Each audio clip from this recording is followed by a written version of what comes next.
My name is Kristen Anderson, and I am employed as a professional bartender. My beloved husband, Douglas, holds a position at a nearby financial institution and consistently demonstrates his deep affection and respect for both me and my extended family. After years of dedication and dreaming, Douglas and I have finally realized our long-held ambition of establishing our very own sanctuary of relaxation. The moment we crossed the threshold of what was to become our new residence, we were overwhelmed with a sense of indescribable elation. We had dedicated more than 5 years to diligently saving money, meticulously planning every detail, and tirelessly working towards this significant milestone. Our new home boasts an expansive kitchen, a generously sized living room, and a stunning sunbed room that opens up to a vast backyard that appears to stretch endlessly. It was designed to be a haven brimming with laughter, cherished memories, and vibrant life. We envisioned it as a casual gathering spot for friends and family, as well as a place where we could relish our time together as a couple, creating new and joyful memories. Douglas and I have chosen not to have children and do not foresee changing this decision in the future. Thus, our home is entirely our own, and within its walls, we have the freedom to shape our lives exactly as we wish. Both of us have a passion for hosting and entertaining guests. I was drawn to bartending because it gives me the opportunity to bring joy to others through the drinks I craft and the atmosphere I help create. There is a unique pleasure in uniting people, whether it's through crafting the perfect cocktail or preparing a delicious meal. It seemed a natural evolution for me to take on the role of organizing family gatherings. 2 weeks after settling into our home, we decided it was time to introduce our family to this new space that we had so lovingly prepared. By this time, all the moving boxes had been unpacked, every piece of furniture had found its perfect place, and the house truly felt like a home. The first guest to arrive was my mother, whose eyes sparkled with joy as she entered the foyer. "Oh, how lovely!" she exclaimed, her voice filled with wonder as she slowly took in the surroundings. "You two really did well to secure such a beautiful home," she remarked, her tone imbued with parental pride, reflecting on the years of effort we had put in. Next to arrive were my brother Nathan and his family. His children, Samantha and Jeff, excitedly ran around the house, their laughter filling the air. "Auntie's house is like a castle," Samantha declared joyfully as she gazed through the glass-enclosed sunroom that led to the sprawling backyard. However, the reactions from Nathan and his wife Tiffany were mixed, with traces of envy apparent on their faces. "Isn't it too big?" Tiffany remarked as she surveyed the kitchen, her comment laced with a subtle hint of sarcasm. "And you don't even have kids," she added. Nathan, in particular, looked less than impressed when he viewed the elaborate home bar area we had set up. "Do you really need such a luxurious space?" Despite feeling a bit stung by their reactions, I felt reassured when Douglas gently squeezed my hand. After we concluded the tour of the house and everyone had gathered in the living room, Nathan suddenly proposed. "Hey, let's host Samantha's birthday party here next month. There's plenty of room." Tiffany quickly supported the idea. "Yes, the kids will have loads of space to run around here," she agreed. My mother nodded in approval, her face alight with happiness. "It will be a wonderful place for family gatherings." At that moment, I felt a surge of anticipation and excitement about my family's expectations for the new home. Douglas, standing contentedly by my side, suggested, "Let's toast," prompting my mother to raise her glass. "To Kristen and Douglas's new home, and to the many wonderful memories that will be created here," she declared. As our glasses clinked together, I scanned the room, taking in the proud smile on my mother's face, the complex yet envious expressions on Nathan and Tiffany's faces, and the innocent joy radiating from the children. As the evening drew to a close and the family departed, Douglas and I remained seated on the deck in our backyard, reflecting on the day. Everyone seemed happy, I noted, a smile crossing my face. "Yes," Douglas agreed. "This will definitely become a cherished gathering place for everyone." Little did we know at that moment, this was just the beginning of a rift that would eventually surface within our family. The first major event to test our unity was my niece Samantha's birthday party. Samantha was turning 6, and her brother Jeff was 4. Determined to make their birthdays unforgettable, I spared no effort in preparing. The house was adorned with a princess theme, a custom cake was ordered, and a professional face painter was brought in to add to the festivities. Watching the children's eyes light up with excitement made every bit of effort worthwhile. Even Nathan and Tiffany, who had initially seemed ambivalent when first seeing our new home, were impressed by my hospitality and thoroughly enjoyed the time spent with the family. As I observed the smiles spreading across my mother's and brother's faces, I felt a deep sense of fulfillment. However, this event would set a precedent for future gatherings. The next major celebration was the Christmas party. On the morning of the event, I rose early, having prepared the turkey the night before, and drawing upon my bartending skills, also concocted a special batch of hot wine. The Christmas tree, which Douglas and I had decorated the previous night, sparkled magnificently in the morning light, reflecting off the ornaments and casting a festive glow throughout the house. As family members arrived one after another, the house buzzed with lively voices and laughter. Although I was busy tending to the needs of our guests, I reveled in the joyous atmosphere and the pleasure of hosting our loved ones. "Hey, this sauce is really delicious," Tiffany exclaimed with admiration. "Could you share the recipe with me?" "Of course," I replied with pleasure. "Actually, there's a secret ingredient." We blossomed into a conversation about cooking, and the kitchen was filled with laughter. At dinner time, the whole family gathered around the large dining table. As I carved the turkey, I looked at each family member's face. "Let's toast." I raised my glass. "To a wonderful Christmas with the family." Being able to combine my experience as a bartender and my love for my family to offer my hospitality was truly a joyous thing. Late at night, after the last of the family had left, Douglas and I sat on the sofa, staring into the fireplace fire. "Did you enjoy it?" Douglas asked. "Very much," I answered with a genuine smile. Everyone had fun, and I was really happy. This is the family time I wanted. However, an unexpected development was waiting for us. One night, Nathan and Tiffany visited without warning. They had left their children with their grandparents. "We need to talk." Nathan started as he sat on the living room sofa. "Samantha got into a private elementary school. But," he continued, choosing his words carefully, "the tuition is a bit of a stretch." I could already see where this was going. Tiffany looked at me with expectant eyes. "You guys can afford it, right?" Tiffany said softly. "And you don't have kids." That comment made me feel irritated inside, but I kept a calm exterior. "And Jeff will be starting in 2 years." Nathan tried to add. "Wait a second." I interrupted him. "Are you asking for temporary help, or are you seeking long-term support? You guys can afford it." Nathan's voice grew slightly louder. "We're desperate for our kids.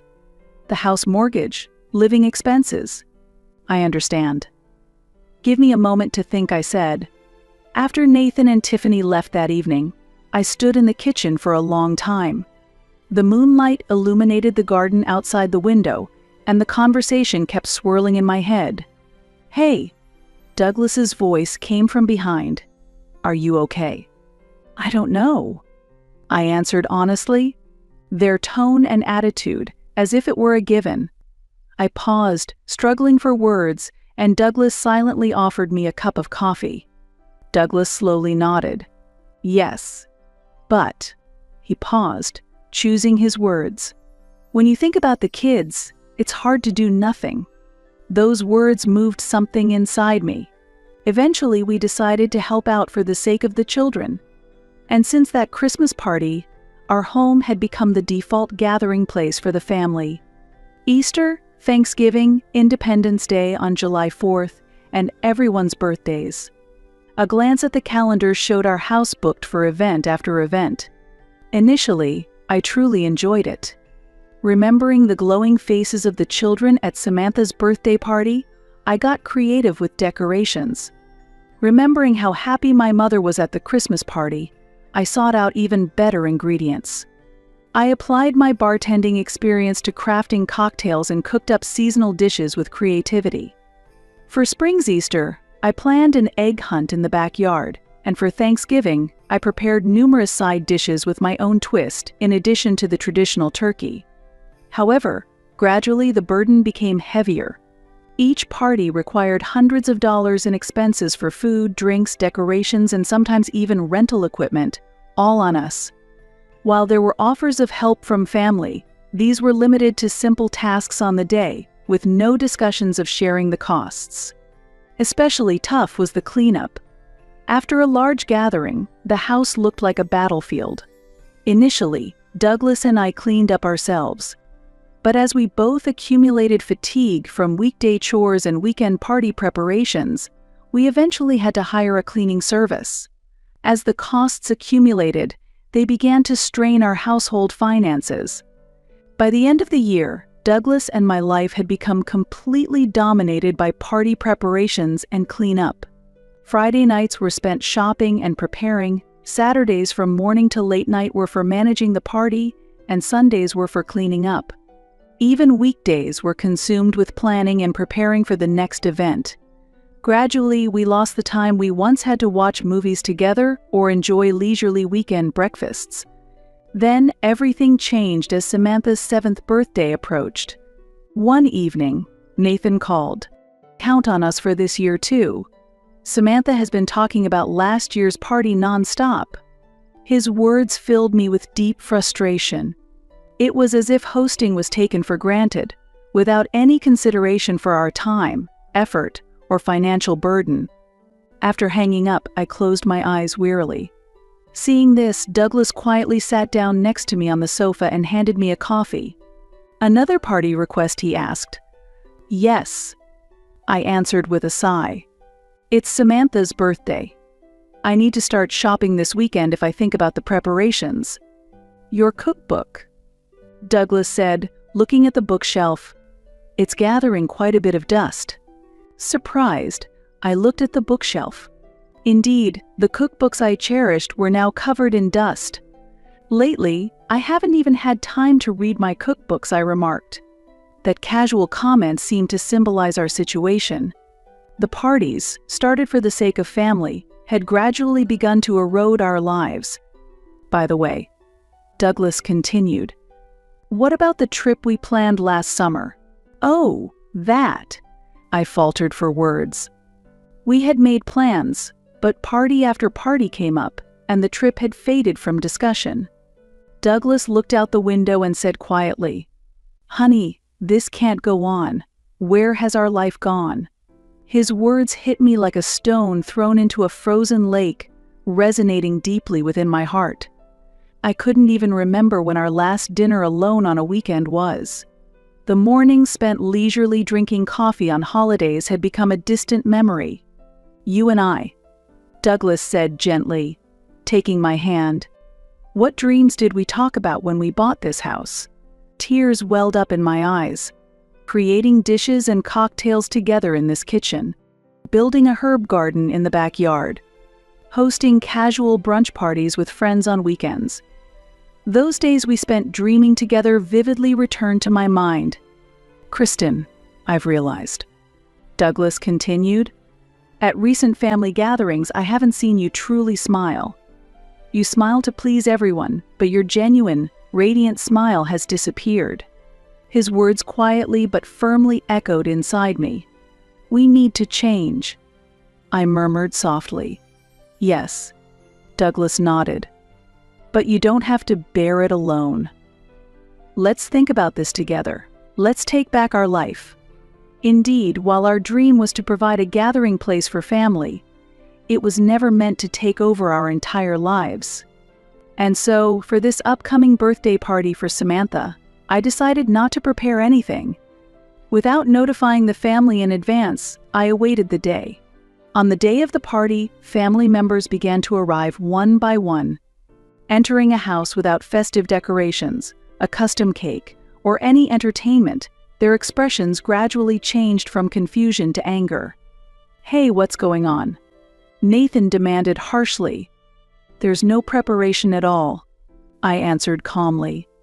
"This past year, we've hosted many parties at our home. It's wonderful to gather, but to be honest, it has become a bit too much for us," I explained. A moment of silence followed. "What? What do you mean?" Nathan asked, frowning. "All the preparation and cleanup, including the financial burden, falls on us." "That includes helping with Samantha and Jeff's education costs," I added. "But you guys can afford it," Tiffany interjected. "And you don't have kids." At those words, something inside me broke. "Excuse me, but just because we don't have children, does that mean our time and effort are worthless?" An awkward silence followed. "Kristen," it's not that my mother began, but I cut her off. "But you all expected it as if it were a given, didn't you?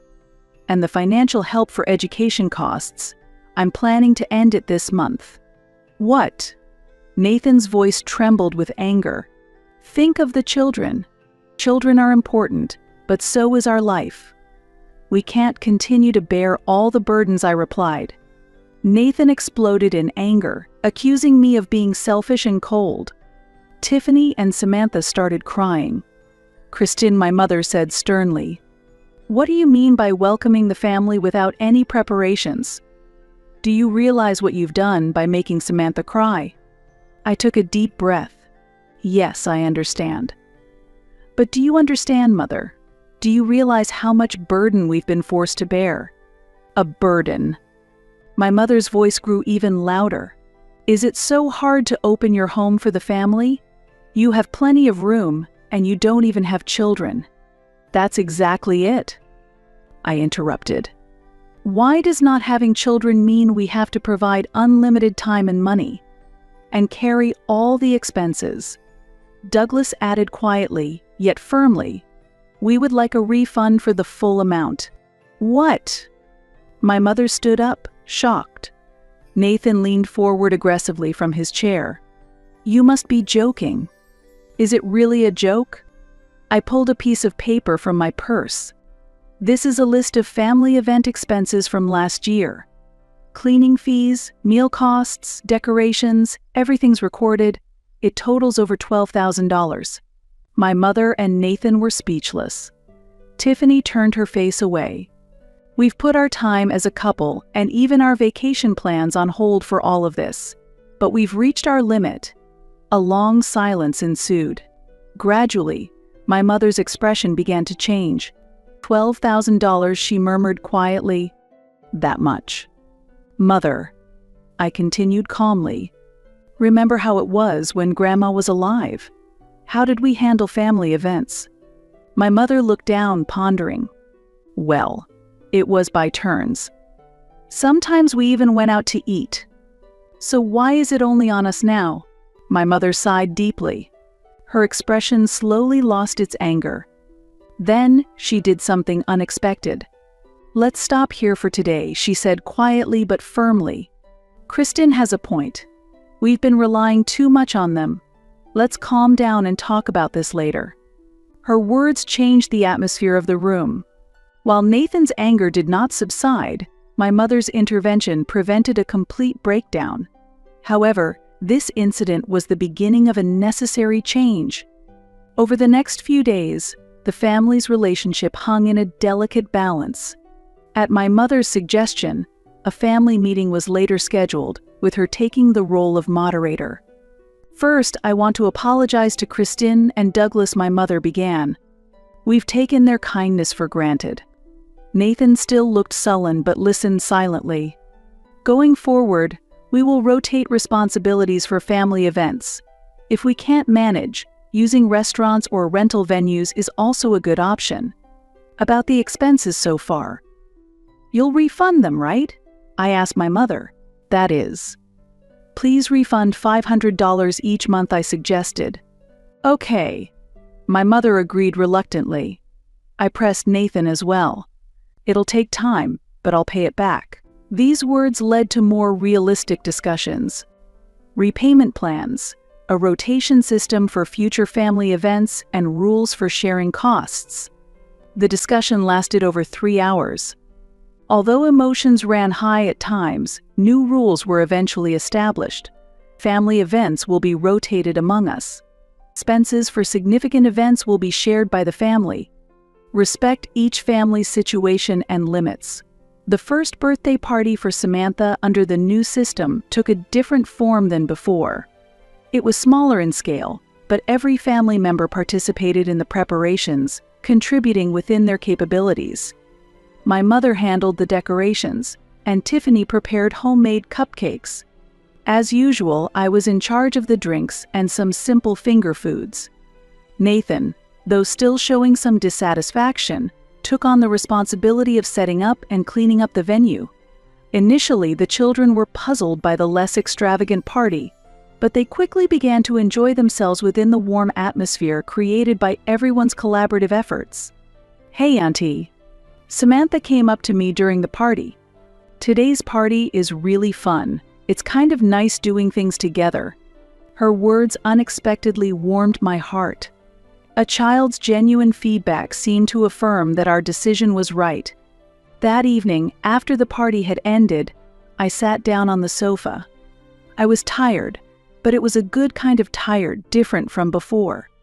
It was during these times of change within our family that an unexpected visit came one Saturday afternoon from Samantha herself. "Hey, Auntie," she said as we both munched on cookies we'd made together. "Dad has been crying a lot lately." Her words stopped me in my tracks. "Why?" I asked gently. "Mom and Dad often talk about money. I sometimes hear them," she continued with a slightly sad look. "But Dad says, let's all try our best. I can see that he's really trying." At that moment, I felt a tightness in my chest. Certainly, the abrupt end to financial support must have impacted Nathan's family greatly. Yet, they were looking forward and trying hard, a fact even their children could see. Following this conversation, I discussed with Douglas, and we decided to invite Nathan and Tiffany for dinner. This time, not for a fancy dinner party, but for a sincere family discussion. At the dinner table, Nathan opened up for the first time. "Honestly, I was really angry at first. When the support was suddenly cut off, I didn't know what to do," he said, swirling his wine glass. "But I realized that we had been relying too much on you guys. For our children's sake, we ourselves need to change." Tiffany, teary-eyed, shared her own update. "I found a part-time job. It's not much, but I want to gradually get to a place where we can stand on our own." That night, during our lengthy discussion, we found new bonds as a family. It wasn't just about money. We were able to deeply share our dreams, fears, and hopes. Douglas made a new suggestion about the children's education costs. Instead of giving a set amount every month, how about we discuss and help each other out on special occasions or when truly needed? Nathan thought for a moment and then slowly nodded. "That would be better. That way, we don't depend too much on you, and we can teach the children the true meaning of family support." Through these conversations, roles and responsibilities naturally took shape among our family members. We were no longer bound by weekly events, finding time to start new hobbies and activities. Certainly, the grand parties of the past had diminished, but in their place, we found true family time. Samantha and Jeff started coming over to our house more frequently, not for large parties, but simply because they wanted to spend time with their aunt and uncle.